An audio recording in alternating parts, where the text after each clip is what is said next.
Comment gérer la rentrée scolaire? Oui. Vous l'aurez compris, c'est à cette question que nous allons répondre aujourd'hui. Alors, bonjour et bienvenue sur ma chaîne. Je suis Esther Ndombé, éducatrice, institutrice de formation et animatrice pédagogique.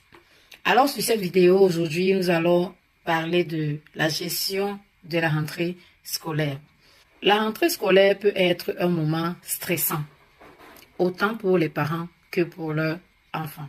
Alors, une meilleure organisation et une très bonne préparation permettent bien évidemment de la préparer un peu plus sereinement. J'ai pensé pour vous un plan pratique divisé en 3 parties qui va vous permettre d'aborder cette rentrée avec beaucoup plus de tranquillité. Nous avons un plan avant la rentrée, c'est-à-dire cette période-ci. Nous avons en 2 pendant la rentrée, c'est-à-dire le moment ou alors le jour de la rentrée.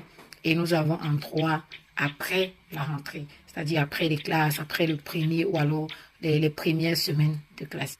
Alors, avant la rentrée, nous avons la préparation du matériel. Il s'agit ici de vérifier la liste du manuel scolaire. Ensuite, impliquer l'enfant dans l'achat de certaines fournitures scolaires. On ne dit pas ici d'aller faire les achats avec votre enfant. Quand ils se sentent concernés, alors ce sera facile pour eux d'utiliser ce matériel-là. Par exemple, le cartable qu'il doit assumer. La couleur, le modèle, le style de cartable. Vous pouvez demander quel genre de gourde il veut ou alors quelle est la couleur de la gourde qu'il préfère ou encore le parapluie. Donc, ça, c'est l'impliquer dans la scolarité. Régler le rythme. Nous sortons des vacances, ont eu un rythme de sommeil et même de repas qui ne sera pas pareil avec la période de classe. Donc, essayez de régler le rythme, ça mange tout le temps. On dort beaucoup, on dort tôt ou on se réveille tard. Donc, essayez de recaler ce rythme de sommeil-là, de le réajuster pour préparer le corps à un réveil beaucoup plus en avance. Également, vous devez préparer l'esprit de vos enfants et même votre esprit à vous-même.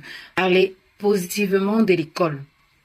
Si c'est une ancienne école, ok, il n'y a pas beaucoup de choses à dire, mais si c'est une nouvelle école, si par exemple un enfant sort de la maternelle pour entrer à la CIL, vous voyez que ça change beaucoup. Les activités de la maternelle ne sont pas pareilles que celles de la CIL, même si c'est toujours dans la même école.